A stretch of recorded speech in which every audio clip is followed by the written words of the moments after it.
Hi, this is 72 Daystar and out of my mobile studio, which by that I mean my car. This is a topic I'm going to lead into the topic I'm going to talk to today from a topic I've talked to before. And the topic I've talked about before was Pascal's wager. In Pascal's wager, one of his assertions, Blaise Pascal's assertion, is that there's no cost to believing in God. And if it were the case that God, as you conceived it, was just some far-off force that explained the existence of the universe, I guess I would agree. But almost no one leaves it at that, because they think if there is a God, that God inspired the Bible, and then the things in the Bible are true. So when all those things get entangled with this idea that maybe in and of itself might be harmless.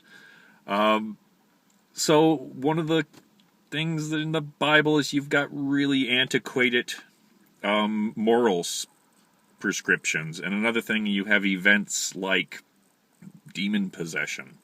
Yeah, and it looks very much like the people of the past in many different cultures were mistaking a variety of mental illnesses and even some physical illnesses for the interference of spirits. And now, I guess that in and of itself isn't too bad, but we tend to think, if someone looks like they're demon possessed, then they're somehow dangerous to us.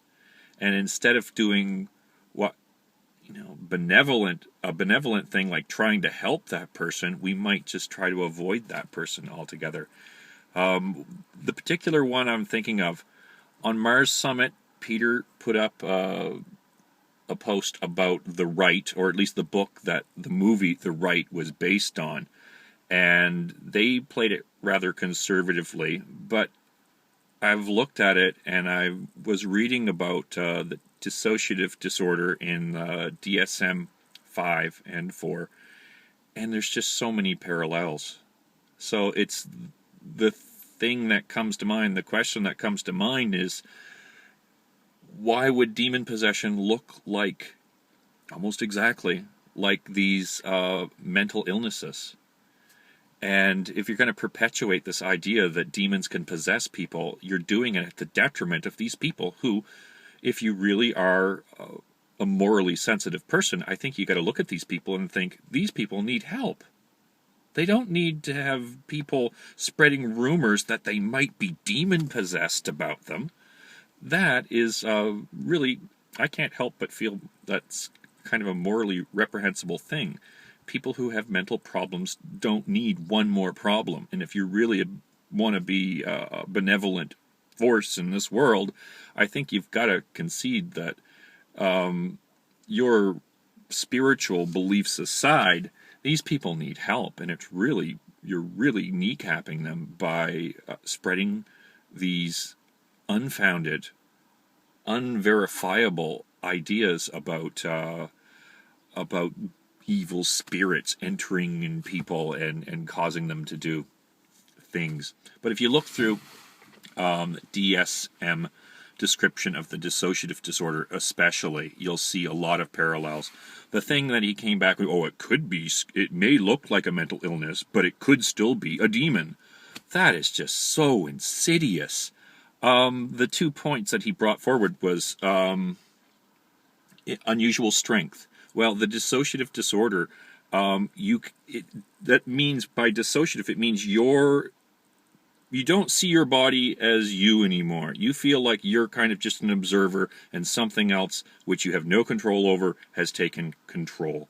And so one common thing that these people do would be self-harm. They may be lacerating their arm, and they wouldn't feel a thing. And so they very well could be straining muscles and damaging their body, but they wouldn't have, the normal thing. If you're lifting something that is too heavy and your body tells you, you better put this down really soon, they don't get that. So they would keep right on lifting. So it's quite conceivable that they would show unusual strength. What was the other thing? Taking on a entirely different personality. That's just part and parcel. That's what happens. Sometimes the personality that is taken on is something that they pull from their culture that would be protective, that maybe would put them in a position of strength. And in some ways, that was a cool thing about heavy metal and goth and stuff like that. You became the bad guy, and in that way, you sort of there's no reason to be afraid anymore. Sort of if you're the bad, fearful thing, then there's no need to be afraid. And I guess that is kind of the thing. When I was young, I was afraid of. I had some fears that I couldn't really face, and so one of the things that I think that sort of dark, heavy music allowed me to do was find a way to express that fear, to find a way to do it in a creative way, and it's unfortunate that some people don't work their way through it in that way. I think it can be curative, but for some people, unfortunately, I wanted to add that some people take this way too seriously. And it can come in the form of perpetuating ideas like demon possession, or it can come in the idea of thinking that Satan's real. And if you don't like the personality of God, then maybe you think, well, maybe Satan's way cooler. And so and then they just take that way too seriously. There's a black metal band in Thailand a couple of years ago called Divine Surrender. And one of their fans was actually taking it way too seriously, met the lead singer, got invited back to his place for a drink, and when someone else left the room, he took out a knife and stabbed him for not being satanic enough. I guess in the course of their conversation, he admitted, the satanic stuff, that's just a motif, we're just having fun, we don't take it really that seriously, it's just part of our shtick. And the Satanist fan just didn't find that acceptable and took, very serious actions. This is the sort of harm that can come from this. The concern that really brought this to mind and made me want to do a video about it is by perpetuating those sort of beliefs, it isn't a no harm. It's almost never no harm to posit the idea that a God exists, and then it knocks on to, well, that's the God of the Bible, and then it knocks on, well, then demons exist. Well, then we should, be persecuting gays, lesbians, bisexuals, and transgenders, and all of that gets sucked in, and it isn't harmless. That isn't harmless. We could have a better society without that crap. That's my thoughts for the day. 72 Day Star out.